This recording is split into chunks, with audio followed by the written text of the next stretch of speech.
Alright, so this blog comes to you from, guess where?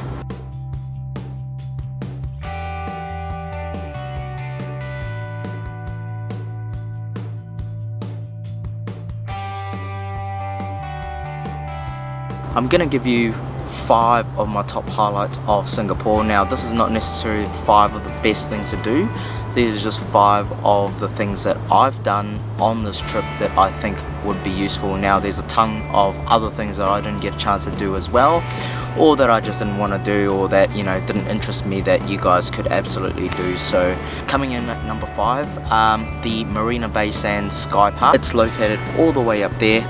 It has amazing views all across the city. It is absolutely stunning. You can see the whole Singapore from there. Only stink thing is the infinity pool. It's only for the hotel guests, and the hotel rooms run for over $500 a night, so I'm not staying there. Probably recommend that you go later on in the evening, even at sunset. I think that would be absolutely beautiful. The cost is $23 because I'm actually a member of the Singapore Airlines KrisFly frequent flyer program. I actually got a 15% discount. Coming at number 4, it's that thing behind me there, the Supertree Grove. There's one show at 7:45 and one show at 8:45. They both run for 15 minutes.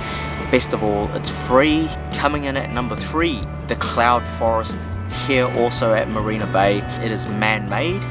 It's not natural, but it is still very cool. It is nice and cool inside, like a refrigerator, so it's a good break from the heat. Something that you can do during the day. Really family friendly. It feels like you're in Avatar or you're in Jurassic Park. It is an absolutely great time to spend there. I spent probably an hour there, so you can go all the way up to what they call the Lost World, and then you can make your way down through all the different treks. Number 2, it's a real surprise. It's not something that I found on TripAdvisor, but I did see this on one person's blog on the web. But it's called Haw Par Villa. As you'll see here, Haw Par Villa, it's a little park with sculptures and things like the caricatures of ancient Chinese folklore legends. However, there's a huge difference for this. There was an exhibition running there, and it was for the 10 Courts of Hell. You go through this cave and it's got 10 different little exhibitions of hell, and it's really not kid friendly. It's really gory, it's really bloody. It's got depictions of people being killed and tortured. There's other things as well. That's the only part that's R18 though, 10 Courts of Hell. Everything else is pretty PG rated, but I still wouldn't take any kids. My number 1 highlight for Singapore, of course, has to be its food.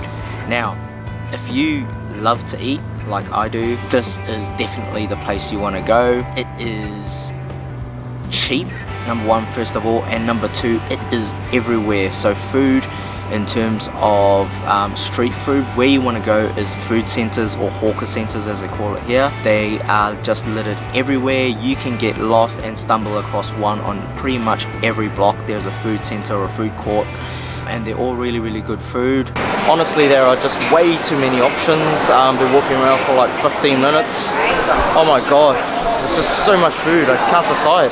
Like, I want to get like 10 different meals. Oh, it's tough. There's huge difference here between Singapore and the rest of Southeast Asia is that the food here is actually pretty well regulated.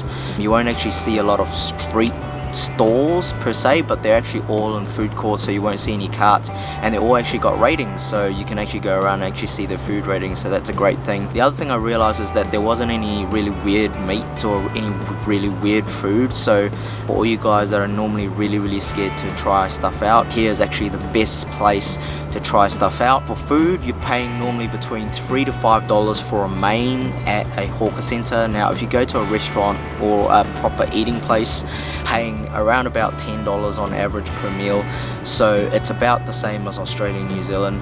Now the pricing in Singapore, the exchange rate between Singapore dollars and Australian New Zealand dollars is pretty much 1-to-1, so you can work out the prices pretty easily here. Alcohol is really expensive, so you're paying, I think I saw about $15 to $20 per pint, so per glass of alcohol for beer.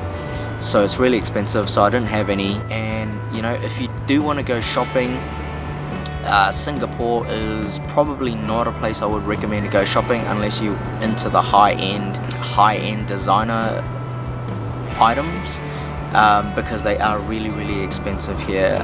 You won't find any cheap things. Even when I went to Chinatown to look for a backpack, it was about $28-30 Singapore dollars, so even at Chinatown, so it's pretty expensive. So I'm gonna wait until I get to Malaysia to actually get my bag and actually do a bit of shopping. So I've actually bought 0 items here.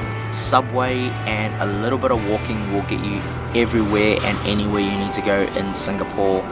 On average, it costs me about $5 per day. One thing about getting data here, it is really easy to get a SIM card. I went to Little India because it was next to my hostel, but you can get a SIM card from pretty much any shop. I went for the Singtel $30 for 15 gigs for 7-day plan. For my plan, Facebook was free. I think Snapchat and Instagram was also free as well, so it didn't eat up into my data. I think if you're only here for a week, don't go overboard. If you like this video, if you find this video useful, please give it a like, and I will see you in Malaysia next.